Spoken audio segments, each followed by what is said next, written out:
Hey everyone, and welcome to the Stonery podcast. I'm here with John at Firefly Farms, and we're here to talk about all things Firefly. And John, is there anything you'd like to say to introduce yourself? Yeah.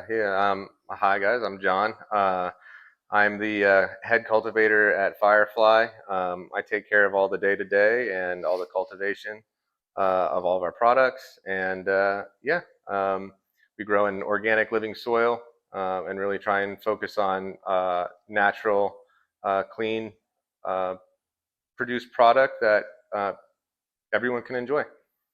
And I have to say, I've enjoyed plenty of it. It's Thank you, I appreciate amazing. that. Yeah, we definitely put a lot of love into it. You can tell. You can tell. So let's get into some questions. Sure. So Firefly Farms is a very unique, in my opinion, like cannabis operation. You don't see a lot of people growing and distributing their product. Like it's either they're growing or they're distributing Totally. product, you know? So how did you get started with hemp? So we got our start back in 2019. It was myself and a good friend of mine at the time, Ian, and he was a glass collector and a good buddy of mine. And Awesome. he came to me and was like, "Hey, I have access to a hemp license. Do you want to start something up with me and get something rolling?" And I didn't need much convincing, so Yeah. we kind of started off on that and found the farm out in Marshall, kind of first thing. The farm you still have, right? Yeah, the farm we still have. And that was literally the first place we looked at. And yeah, so we ended up there That's and kind of awesome. just went from there and evolved with it kind of through every step of the process from the Yeah. early North Carolina days of their farm bill to the USDA farm bill that it currently stands. I know you started really early on with CBD. Totally. When did you make that transition to THC? Uh, Or yeah, so THCA, my bad. Yeah, so we made the transition, which I should say we didn't ever fully transition. We've always produced some of both, Both. and I think that it's kind of important to highlight in the sense that I really think that there's a lot of benefit in everything, and there's a lot of good expressions and profiles that come out of a lot of the other sides that maybe aren't traditionally seen in high quality flower. So we've kind of tried to stay kind of consistent with both, but I'd say starting in 2024. Oh wow. I want to say 24 is when we kind of got started on THCA a little bit later than some of the other people. And your CBD was just doing great. Yeah, I mean, we just kind of were doing what we needed to with that, and I also have the glass, and so we're kind of going back and forth, and Makes sense. I like to follow my passion, and so I was kind of content with where we were, but I wanted to kind of step things up and kind of bring that into the aspect. Of course. So 2023, 2024 is when we got our start again back in the THCA. Nice. That's awesome. Yeah. That's kind of when I started to be a really heavy medicinal user. Like I should have started long before with the medicinal stuff, but 2023, 2024 is when I really locked in and was like, no, this helps me and I need to treat it as a medicine. Yeah, absolutely. And again, you find what works for you and you're like, hey, this is doing something good. This is working for me. And yeah, there's no shame in that. Yeah, totally. Exactly. So your product line is really diverse. You've got flour, concentrates, tinctures, salves, and infused honey, which is really unique. You don't see that everywhere. Yeah. Do you have do you have new product that you want to make? Do you have new products in the works? Like what else is Firefly trying to do? Totally. So we definitely have some things that we want to be kind of producing more on and focused on, as well as what we currently have. I'd like to be interested in pursuing more edibles, get people that kind of option to consume. A lot of people really enjoy that, especially folks that are older and maybe don't want to smoke. Yeah, it's a lot easier of an Yeah, entry. exactly. It's a good delivery method, and a lot of times you can people can kind of know what they're going to get. Yeah. So that's definitely something we want to bring to the table. We're looking at one of the things that I'm really excited about is the cured resin, Okay. and Yeah. that's the basically live heads, and you're basically curing these over a long period of time, and they're basically digesting in the terpenes and modifying over time, uh, and it just produces such a phenomenal product. So it takes a little bit longer to make, but it's something that's really unique and very medicinal, Yeah. but great for the connoisseur. That sounds awesome. Yeah, Yeah. yeah, we're really excited about that. Um, yeah, and then the ampersand, which I'm not sure if you're familiar with that at all, but it's an oral ingestible, and you can basically make rosin into that and make Oh wow. rosin orally active, but you're still getting all the flavors. It goes in through the lymphatic and blood system, and I mean it's pretty much like eating a nice rosin dab. Oh, It's that's crazy. No, I'm not incredible. familiar too It's much with incredible. it. Blue River Terps, I believe, kind of pioneered Blue this. River.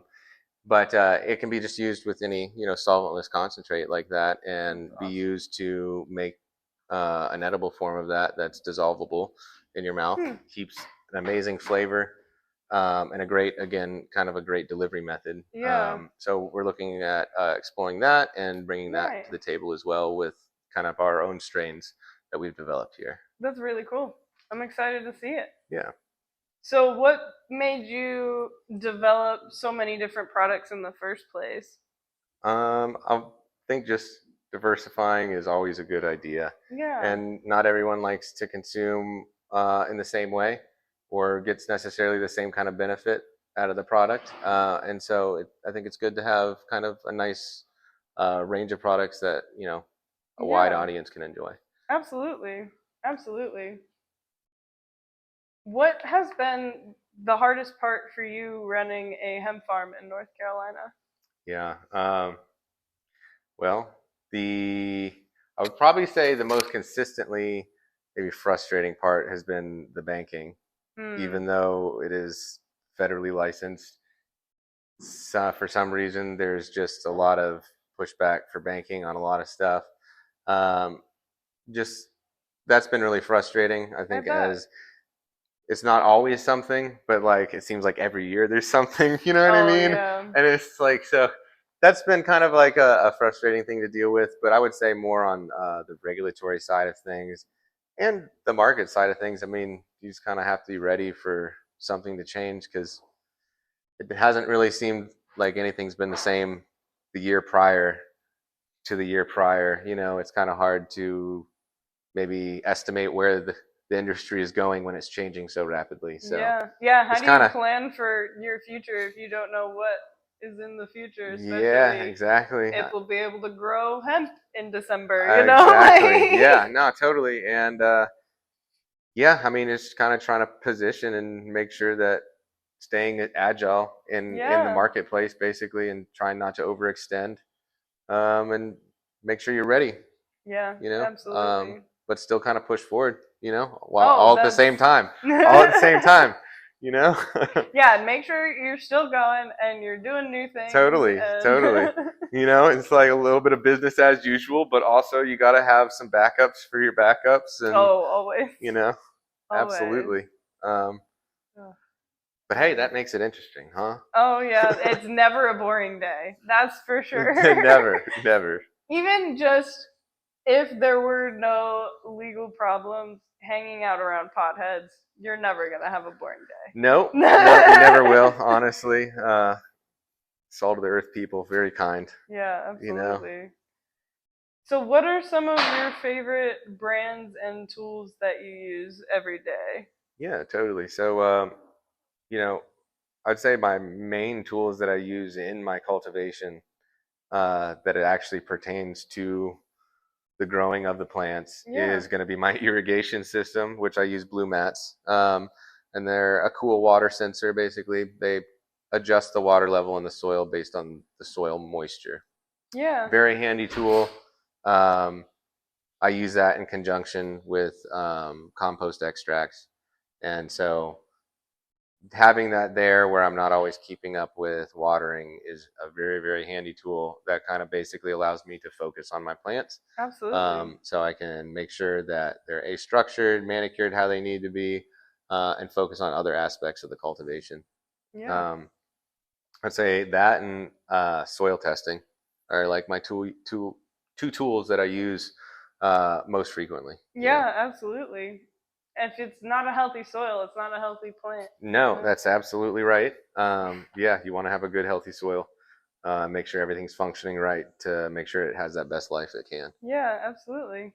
Can you walk me through what your indoor grow versus your sun grown actually means to you and your brand of flower? Totally.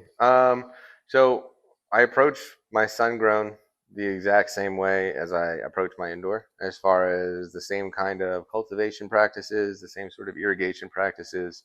Um, the targets when I'm looking at my soil tests, I'm going to the same targets Mm-hmm. as what I would for my indoor plants. The main difference is even though I'm in a greenhouse, you're always having weather that you have to deal with. Oh, absolutely. So you get the sun and what that provides, which is a great profile. But your plants do inevitably see more wear and tear from being outside. And I say wear and tear. It's not that the plants are, at all bad by any means. It's just they being outside naturally hit more weather. The Yeah. indoor cultivation, everything is kept clean. It's definitely more, I would say, of a clean environment and kind of gives a different kind of profile, brings a little bit different of expression out, being a different spectrum outside. But yeah, I mean, they're Yeah, both absolutely. very high quality. One is a little bit more budget friendly, just Yeah. because we have the power of the sun and Yeah, we no don't have, kidding. yeah, power You're costs not money. trying to Yeah, temperature control a room exactly, and exactly. humidity control a room and And all the different. that being outside, it does bring really interesting characteristics out in the plant. Yeah. And I love, plants that are grown out in the sun because you really do get to see everything they have to offer, especially in a nice living soil, what they have to offer profile wise and effect wise. Yeah. Um, and honestly, I mean, a plant that's going to do well outside will do well inside. Yeah. They're just hardy and will do good. So. How do you decide what you grow on a day or not, I guess not a day-to-day basis, but when No, you're totally. starting your next grow, what goes into that thought process? Yeah, totally. Well, I have varieties that I know are compliant, and so that's the very first thing is I'm looking at what varieties that I have that are gonna perform well for me, and um, I have some kind of good go-tos, like the apple fritter and the meat breath, Yeah. the laughing gas, all the I ones we can't have in wait for there the right now. laughing gas. Yeah, the chimera is another great one. All those are just stellar plants. They perform well. They look good. They kind of hit all the boxes. Um, and I think that it gives people a nice kind of spectrum of different stuff to kind of offer. And that's Yeah. kind of what I look for is I want, there to be something for everyone profile wise. Maybe, you're not really into a citrus, but you like something a little bit more gassy. We have something for you on that. I Um, love that. yeah, It's always good to be well rounded like that. You'll get the totally. most positive feedback, I'm Totally. sure. Where did the idea for your infused honey come from? Yeah. Well, when we found our property initially back in 2019, the guy we found it through, John, our landlord, he has a bunch of beehives there that he takes care of, about 90 of them. Nice. And he used to run the bee game, Yeah, apparently. You know what I mean? Like, that's I wasn't crazy. aware of it until I talked to him, but like Well, there you used to, never are, yeah, you right? never are. Well, he's a super low key guy. So he's just a good old boy guy. You know what I mean? Yeah. Likes his trucks, likes his motorcycle. You know what I mean? He doesn't live, a lavish lifestyle or anything, but he Mm, built a business up from the ground up in beekeeping, and that's he really awesome. knows what he's doing. Produces some phenomenal honey. Did a lot of education and apprenticeships and mentoring people for the bee apiary community. That's really Um, cool. And so yeah, he basically has a bunch of honey that is produced pretty much on our ridge where we live there. And yeah, so it's kind of like a little collaboration with him. I It just love seemed it. naturally kind of the progression of things to do Yeah, when why wouldn't you? my business partner at the time, Ian, when we got out there, we're like, yo, we need to make this into honey too because that's a perfect delivery method. Um, Absolutely. it's RSO essentially, a full spectrum extract in honey. And if anyone's ever tried a full spectrum extract, they're pretty stout. Yeah. Like you try it and you're like, that is pungent. Yeah. And you're left with a really intense flavor in your mouth for a while. Yeah. And so adding that to the honey kind of seemed like a natural way and a good delivery method. Oh, absolutely. Um, I'm sure that honey cancels it right out. yeah, it does a really great job of it. You still taste it through it, but I it's a bet. pleasant flavor, and it works really good. And Enhances the sweetness, I'm sure. totally. My wife makes a fantastic drink with the honey Oh that my she's gosh. concocted this magical tea. We call it the Tranquility. Oh my gosh. Yeah. You guys gotta do like a little stand for Yeah, it one not of these totally. days. Yeah, not drink idea for down the line. Yeah, If next event you do with a booth, put a little like a tranquility we do, little. we do at Oh, all the booths. We've been doing it. Yeah, yeah, amazing! yeah. No, that's her little thing Amazing. that she sets up, and she kills it. It's people have given us great feedback on it, Yeah, and it's just worked so well in an infused tea like that. I Um, bet. you know, perfect amount. You still get that herbal flavor at that point. Have you But it's ever thought about canning it? oh yeah, we have yes, Yeah. totally, yeah, totally. Like in like an actual drink, yeah, Yeah. absolutely. Um, things me and my wife have talked about, and like yeah, definitely Let kind of me know on when the that hits the horizon of show. things to do for sure. Yeah, Yeah. no, that I would. And like, ugh, there's this tea guy who's at like some of the local farmers markets and stuff. Uh huh. Appalachian Divinity. I don't know if you've seen Okay, I his haven't, stuff. but no. He's awesome. He has like these mushroom blend teas, Oh, and like sick. he's fucks with like the like helping getting your Nice. head Head on right, straight kind right, of. totally. Yeah. But his teas are amazing, and he does these honey infused like cans of them as Cool. well. You should talk to him. Yeah, no, I'm like, totally. Yeah, no, that's a good I'm like, can I recommendation. get you and him to make me an infused beverage? Totally. Yeah. No, I'm about it. Yeah. No, it's definitely they're definitely something good. I'm gonna tag him. No. Yeah. Nah, dude, yeah, like dude, give me his info Yeah, yeah. here in a bit. I'll definitely hit him up. Absolutely, dude. No, I'd love to see something like that because especially the quality of like your cannabis and stuff. I'm really excited to try the honey, especially being CBG, being one Totally. of my favorite cannabinoids. It's just such a healing cannabinoid, you know. Absolutely. I'd say one thing that kind of sets ours apart is all of our RSO has been made from plants that have been dried and cured properly Nice. in a proper environment, and so it wasn't a quick harvest. It was a quick harvest and dry where you lose a lot of the terpenes and flavorings and cannabinoids. It had a great profile to it, so That's good it's to hear. definitely something that like does the trick. Yeah, So it's super that's good. awesome. Glad to hear it. How important is transparency to you for how you run Firefly? It's very important, honestly. I think people at least should know where their product's coming from, well, how it's grown, and what kind of practices we use, and kind of what kind of ethos we embody, Yeah, and that's I think very important for people to see. Um, that there is a absolutely. lot of integrity that goes into it, at least for the small scale farmers.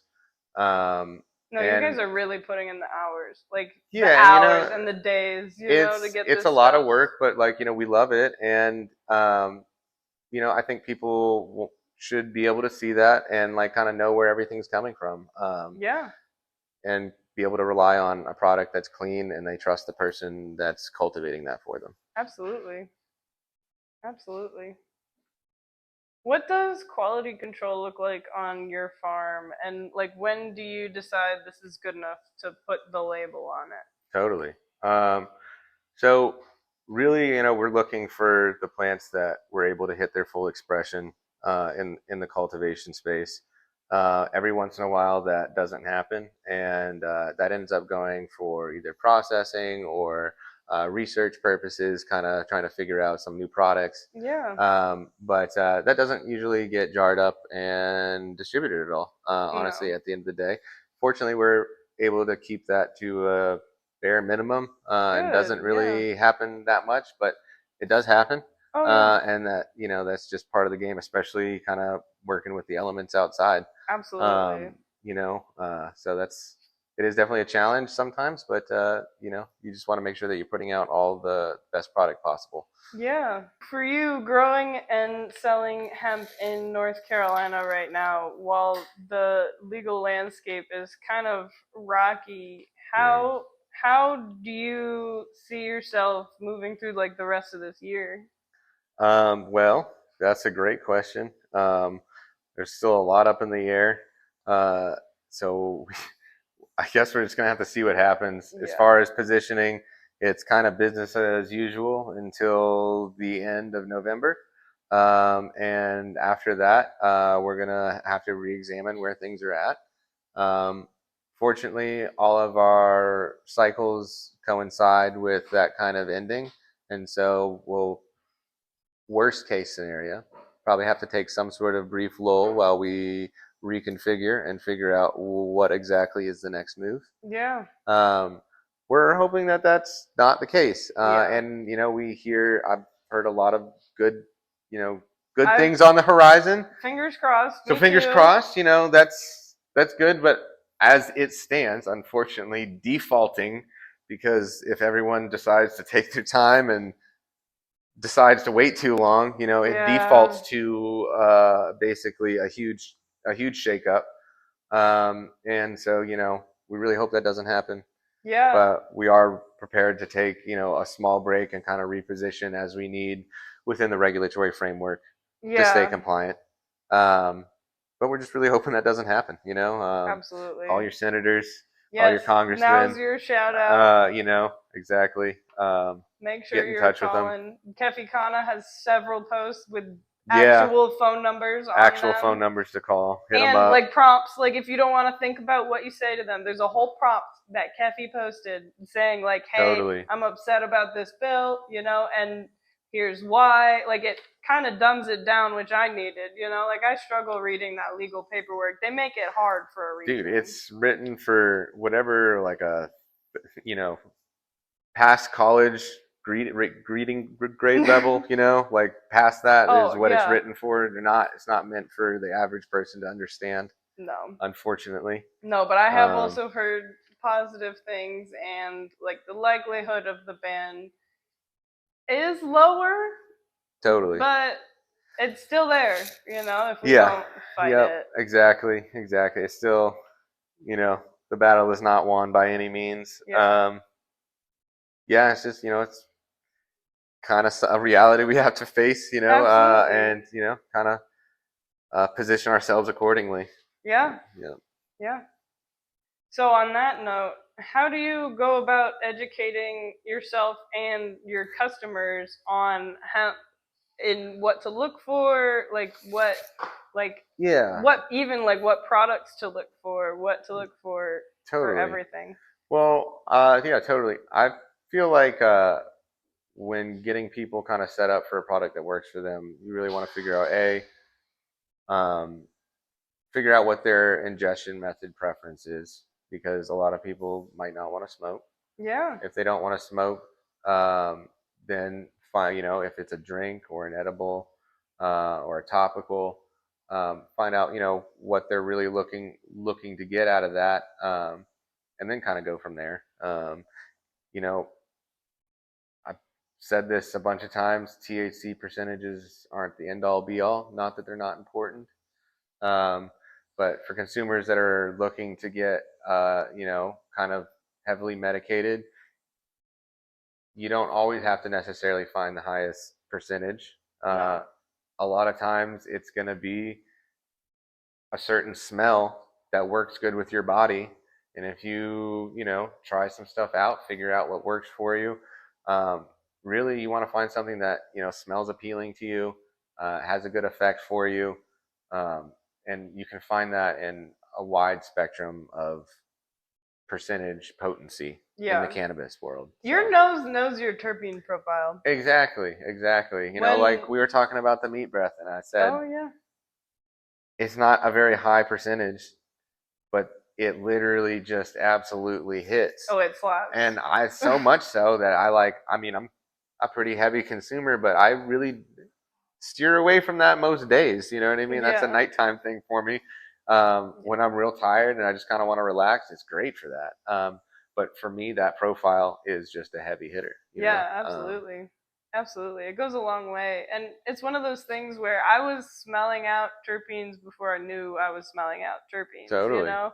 Like if you do pick with your nose, you'll still get the same terpene profiles, which is kind of wild for Totally. me to see. I Yeah. always get caryophyllene. I don't know why my nose is attracted to pepper, but it is. Yeah. You have like certain things you're like, all right, that's the one. Yeah. You know? Totally. Yeah, absolutely. I say follow the nose. Yeah, absolutely. What do you wish more people understood before purchasing a hemp product? Um, Probably that it's very similar, at least, you know, the THCA market is going to be very similar to your traditional type of effect. It just falls within a regulatory framework. And so it's not lesser in any way. It just falls legally within that framework. And not not everything works for that. But you're not going to get less of an effect. Yeah, and I think, you know, just to kind of honestly touch back on what I said with just following your nose. Yeah, Honestly, that is what I that's the would want. biggest one. That is really what I would want most consumers to know is like, hey, like if you don't like the way this smells and you like something else better, just because that looks a certain way on a piece of paper doesn't mean that's going to fit your needs the best. Yeah, You know, absolutely. it doesn't necessarily represent that same kind of, you know, translation and effect. For sure. Yeah, I'd say that. Yeah. What is your best advice for somebody who wants to start a business in hemp in North Carolina? Totally. Yeah, it's you know, it's an ever changing business as we were talking about. You got to stay kind of flexible. You got to stay up on what's going on and what the potential coming down the pipeline is. Yeah, you can't just shut out politics. Yeah, unfortunately, you know, like yeah, you have to be aware of like what, you know, what moves are being made to take away what you have, basically. Um, yeah, it's keeping up on that, and then, you know, just being agile in the market, trying to stay up on how to produce the best product and making sure that you're still pursuing all the best possible courses to give the customers the best experience, but, you know, really following through and doing the due diligence on the back end as well. Yeah, absolutely. You know, there's two parts to it. So. Yeah. Yeah, the customer is a big one that some people forget for sure. It is, if they're not enjoying it, they're not coming back, right? Yeah, Like, no, exactly. Yeah, you want to make sure that people are getting fresh product, stuff that's actually doing what they want to, and they're enjoying the experience that they have with it. 100%. yeah.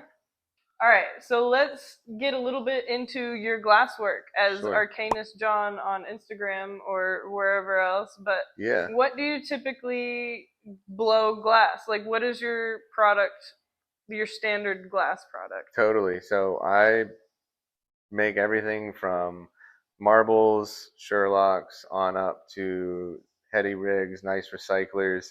I do cold working and incorporate that into my pieces.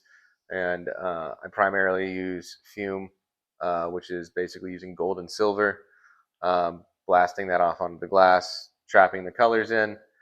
And it looks beautiful, like those such a cool spectrum and of color. oranges and reds and just like everything in there. Totally, yeah, it's a beautiful spectrum of color.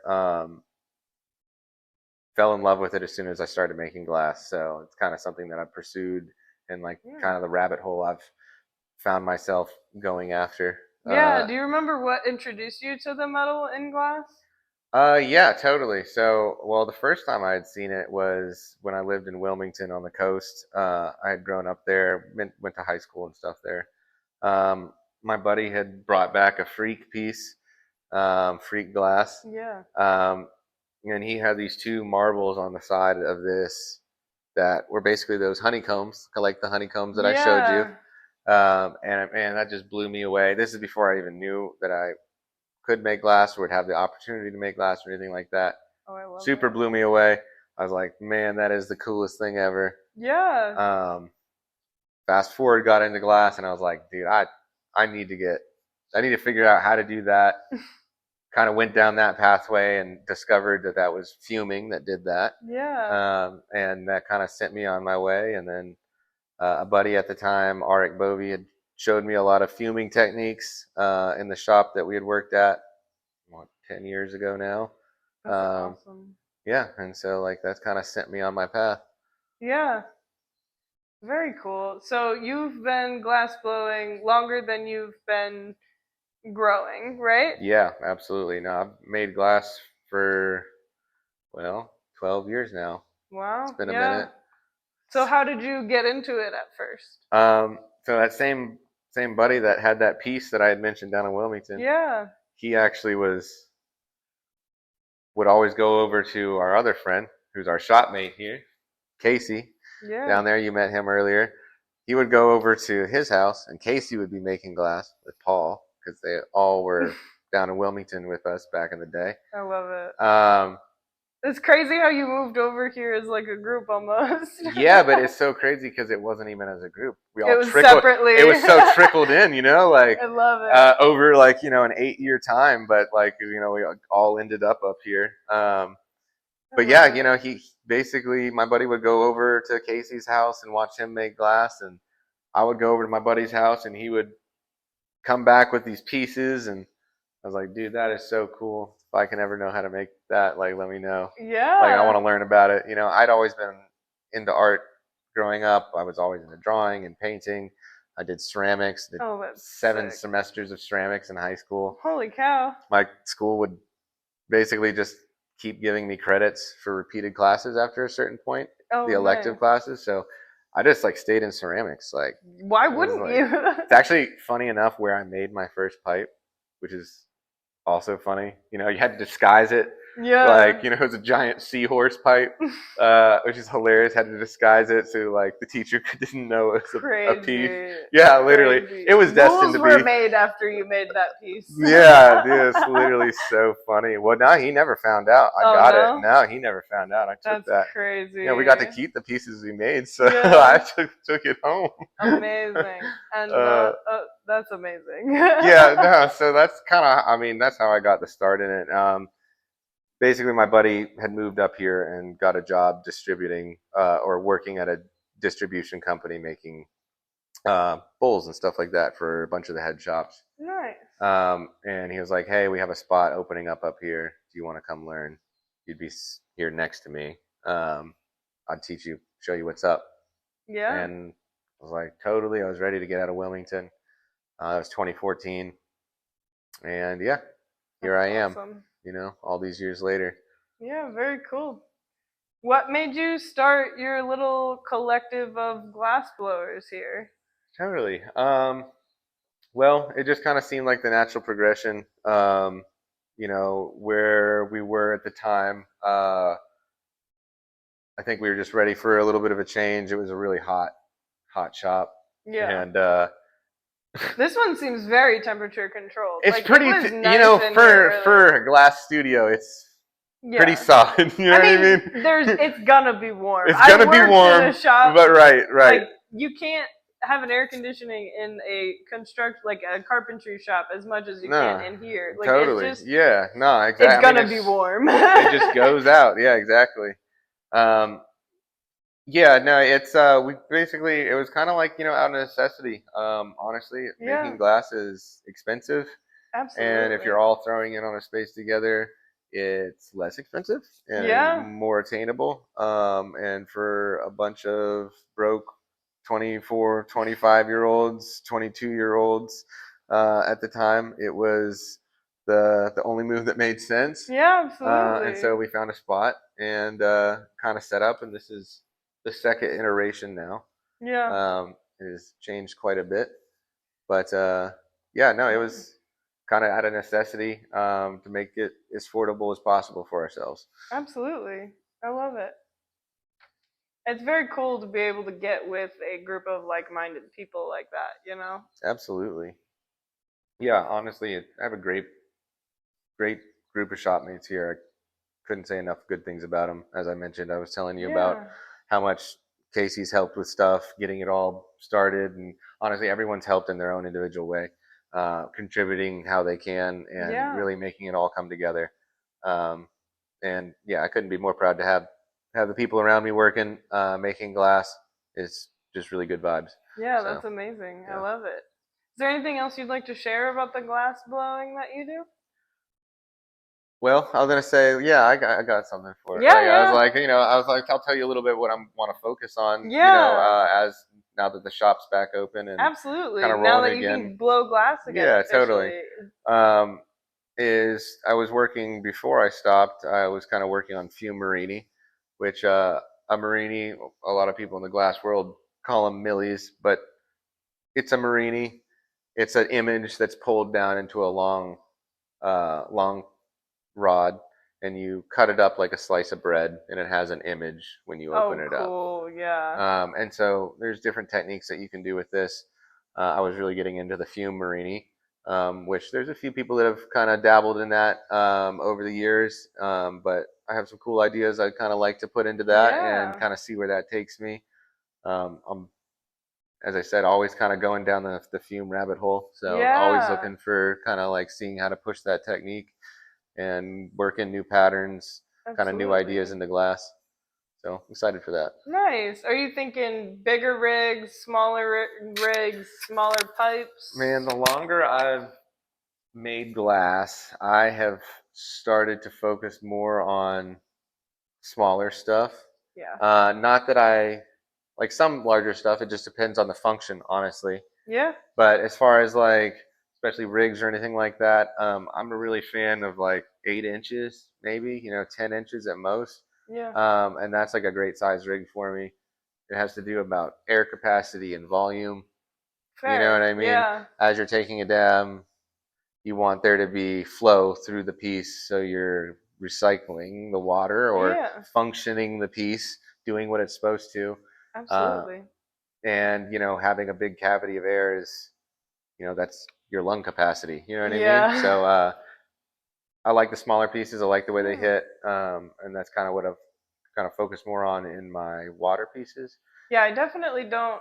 When I'm taking a dab, I pick a rig about 8, 10 inches max, like you're Yeah, saying. I yeah, don't usually go for anything larger. If it's flour, give me that. Like I have a yeah. giant, Totally. like Yeah, skull it's not bong, insane though. but Totally, exactly. Yeah, the concentrates you got to have it. it's I gotta be like right. exactly, exactly. Um, man, one of my favorite glass pieces. Speaking of just bongs, that I ever had was Mobius pieces. I'm not sure if you're ever I familiar feel with them. like I've heard of them. They on Instagram he goes by Circle Glass, but Okay. Mobius is his tube company. But he does such a great job on his scientific work. He had such unique perk designs back in the day. And like, man, I bought this bong for $600 when I started selling weed right after high school, like Nice. 15 years ago or whatever. I still don't regret the $600 I spent. I don't have that bong anymore, but No, it worth it. functioned so great, and it was just a clear piece. And looking back on it, I was like, hell yeah. And I would buy that again in a heartbeat. It was a Yeah. dope piece and dope function. Hell Um, yeah. one of my favorite scientific like production water pipes that's made. Kind of underhyped, honestly, uh, just compared to like some of the other big names, but man, Yeah. does a really good job. Awesome. Do you have any other glass blowers you'd like to shout out? Oh, just the guys in the shop, I'd Yeah. probably say, all the homies and all the homies that have worked here over the years, really.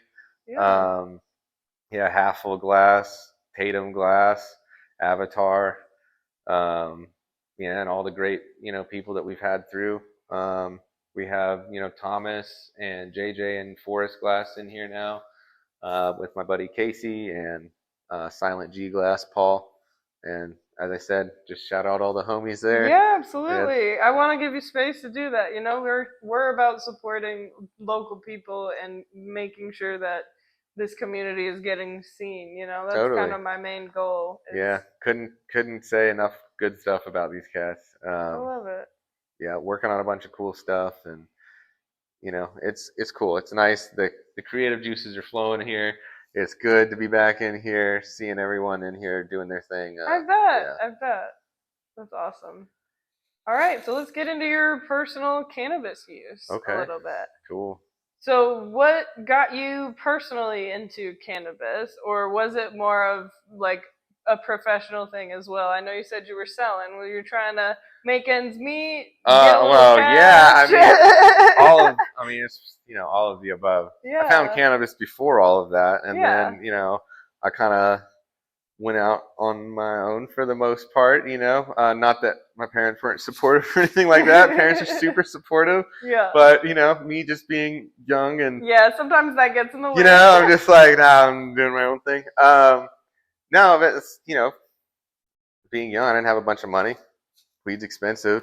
Oh yeah, I was my way to kind of go out and commune with myself, uh, and kind of just go on a walk, kind of be with myself, come to terms with where I'm at, how I'm feeling about stuff. It was very introspective, and I liked that. It was kind of yeah, relaxing and grounding, and that's what kind of drew me to it. Um, and yeah, like I was like, all right, well, if I sell it, I can smoke it and not have to pay. I think this is yeah, the math that everyone's ever done yeah. came Right. to, like That's why every stoner is like, how do I get a dispensary? You know? totally, yeah, exactly, exactly. And man, it looked so different back then.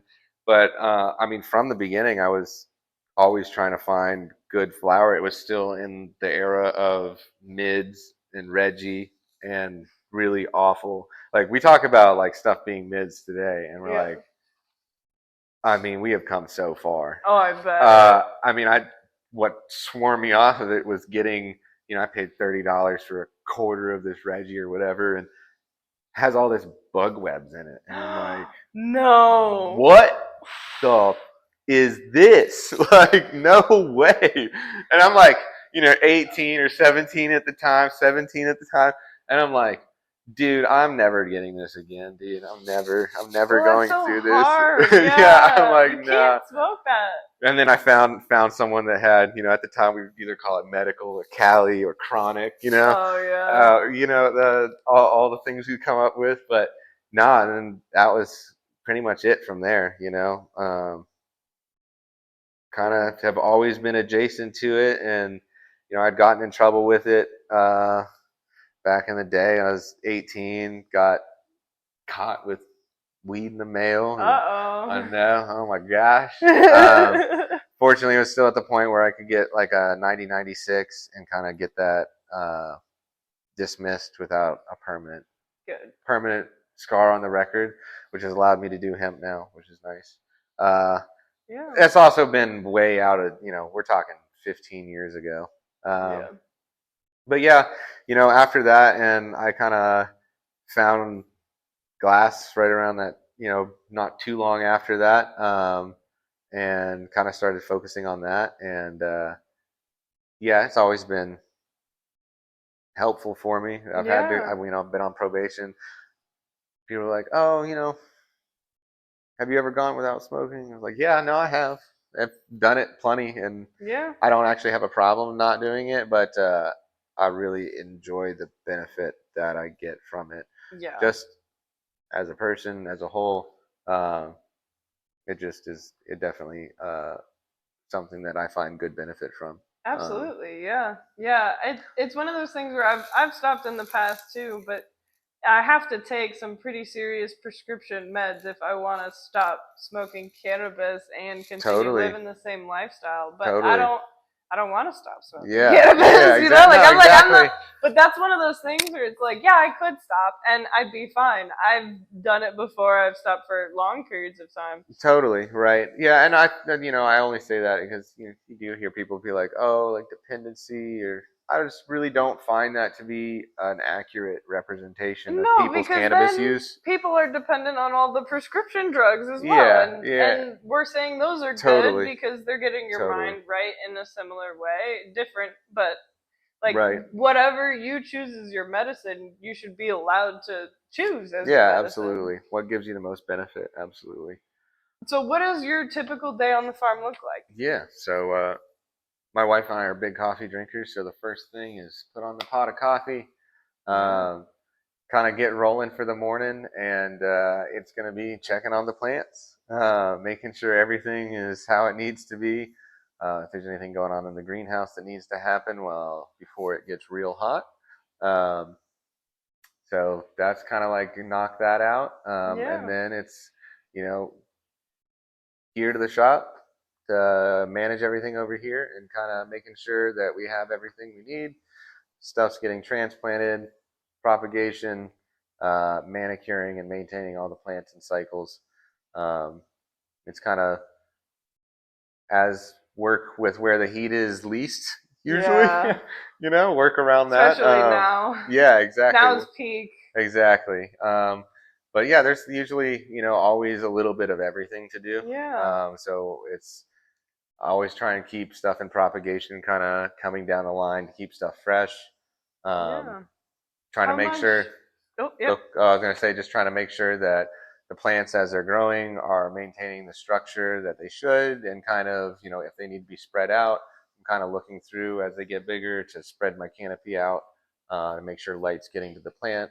Yeah, Um, you know, if it's a defoliation thing, uh, I mean, a lot of times I'm just kind of defoliating all the time. I don't yeah, go real hard until it's two key times, but I'll remove fan leaves as necessary. And yeah. kind of, yeah, I'll go from one to the other and kind of roll with it like that. Very cool. Yeah. What are you typically smoking during your day as well? Like what are you or are you a concentrate smoker? Are you a flower smoker, edible taker? What's your preferred method? And like is it switch up during the day? No, yeah, it's quite regularly switch up, honestly. Yeah. It's whatever's good at the time, Yeah. whatever's most enjoyable to consume. I'm usually always reaching to that. Whatever the jar test is, you find yourself reaching back for this Yeah. one because you like the flavor, or taking another dab because you're like, that was just amazing. Um, that's usually where I lean. Yeah. But I mean, I kind of like all the consumption methods. I really enjoy joints.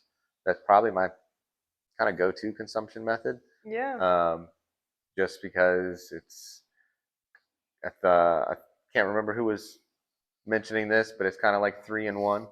You're burning it, you're vaping it as it's coming down, and then you're getting the oil as it rings up, and you're smoking the oil. Yeah. And maybe that's why I like the way it hits so well. That it always seems to do the trick. Yeah. So yeah, Absolutely. definitely my go-to. I love it. What goes into how you pick your strains? I know you were saying earlier, follow your nose is typically Yeah, your advice. absolutely. So I'm assuming that kind of. Yep. So I like stuff that's disgusting. Um, Um, I'm guilty of that. Whatever smells awful. Nasty. Yeah, I Got like I it. like the dirty smells. I like a lot of fruits too. Honestly, Yeah. like the fruitier strains, and the any of the tropical stuff. Hmm. Uh, really like earthier cushes. Um, those are my go-tos. I'd probably say. Yeah. Like a good papaya, Oh, I love or yeah, papaya. or Why has everybody been hiding the papaya from me? like as raunchy as like GMO and that chem line. I had a GMO papaya. There you go. Dude, it was the All day. fucking best. All day. Yeah, Oh my that's god. it. That's the one. Yeah. Hell yeah. Oh my gosh. So outside of your farm, what are you passionate about? Oh man. Well, I like disc golf. Nice. When I have time, I'll go out and throw discs with the homies. Yeah. Always in conjunction with smoking a good joint on the disc Always. course with the boys. Um, yeah, and say That's probably my go-to when I have time. But honestly, between glass and cannabis, those are my passions. I Yeah. really do enjoy them. I was fortunate enough to find two things that I wholeheartedly love doing. And so I do spend quite a bit of time doing this. And when I'm not doing this, I'm spending time with my wife and hanging out and getting that good time in with her, and either going on a hike or uh, you know I love it. spending time. Yeah, Yeah, hike's the best around here. There's a lot of really a good lot of great spots. spots to go on a hike. Honestly, Yeah, um, very cool. one of our favorite spots is the Laurel River out in Madison County. That's like Nice. our go to spot. It's a nice little walking trail along the river, kind of a long loop. Oh, I Um, love that. Yeah, that's the really cool best. I spot. love it when they're right next to a body of water. Oh Like, yeah, no, you got to kind of just pull off on the rocks, find yourself some nice rocks to hang out on. oh, perfect. It's nice. Yeah, I bet. I think I got everything. So Thank you so much for coming on the podcast. Is yeah, there anything else you'd like to talk about before we go? well, thanks for having me. And yeah, I mean, I just want to say thanks for having me on. Absolutely. Yeah, I appreciate you wanting to have a conversation, hear about our farm. Yeah, We're excited to kind of keep rolling with stuff and see where stuff takes us, and looking forward to producing some good stuff for everyone out there to try. absolutely. I can't wait for you to get more products out there. I'm excited to try more. Everything I've tried has been phenomenal and fresh. Sweet, Like your stuff is really fresh. sweet. Well, can't wait for what's coming down. You'll really enjoy Awesome. it. Cool. Well, thank you so much. Yeah, thanks for having me. This is my plug myself section where you get to hear about all the things I do. So I am on Etsy. I have a little Etsy shop if you check out my link tree. And I make a lot of different things. I make this plush, Nug plush. I have them at Caficana as well, but I make this Nug plush. This one is going on my Etsy tonight if I can help it. Swear to God. Next on the crochet list, I do these little vape lanyards.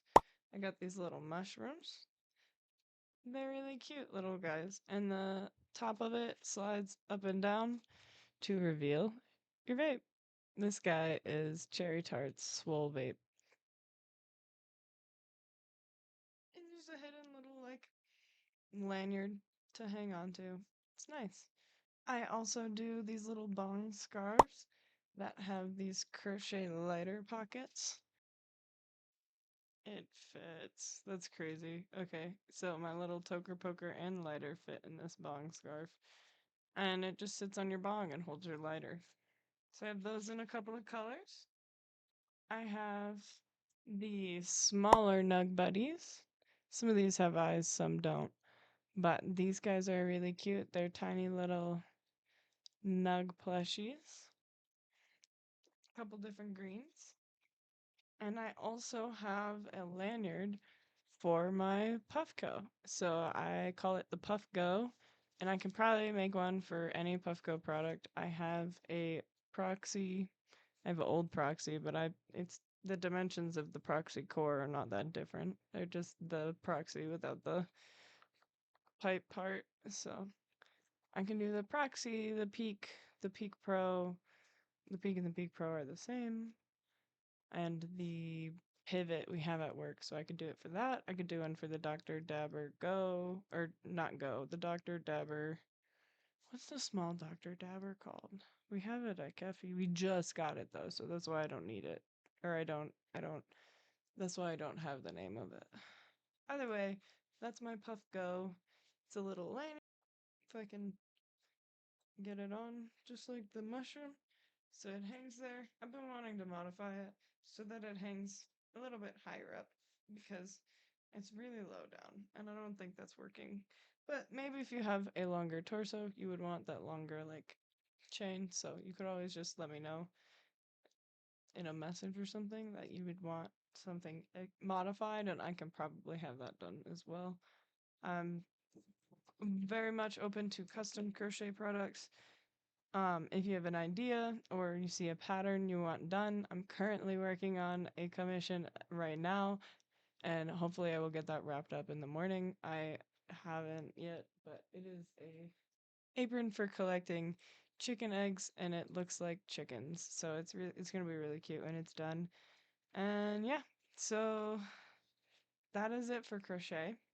In terms of other crafts, I really would love to do more, but right now I only do one. Well, technically two. I've made a bong, and I have a bong for sale if anybody wants it. Um, it's a liquor bottle bong. I can make more. I've just been wanting to go thrift some cool jars and stuff instead of the liquor bottles. But so my next thing is I've been making these ashtrays. This is one pink, this purple one, and I have this one. If you have any ideas, you want any customs, any of that stuff, please check me out. Also, you can visit me, like I said, at Cafe Kana in Hendersonville. I work there nights usually. Sometimes I open on the weekends, but usually I'm there nights. And my schedule's a little bit scattered. It's not too regular, but if you hit me up on Instagram, I'll tell you if I'm working or not on that day. But anyone on our staff in Hendersonville or Rutherfordton will be able to help you in a very similar way that I will be able to at Kefi, and I highly recommend the experience, whether I'm there or not. It is a great time. I personally still go in and smoke. I thought about it tonight, but I've run out of time tonight. It's 9 o'clock. They're closing.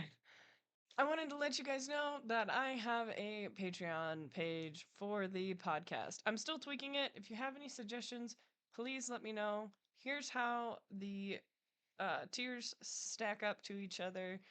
Remember, every tier after the first tier is going to have everything I included in the previous tiers. So if you're a big stoner, you will get everything the little stoner gets and also what the big stoner gets.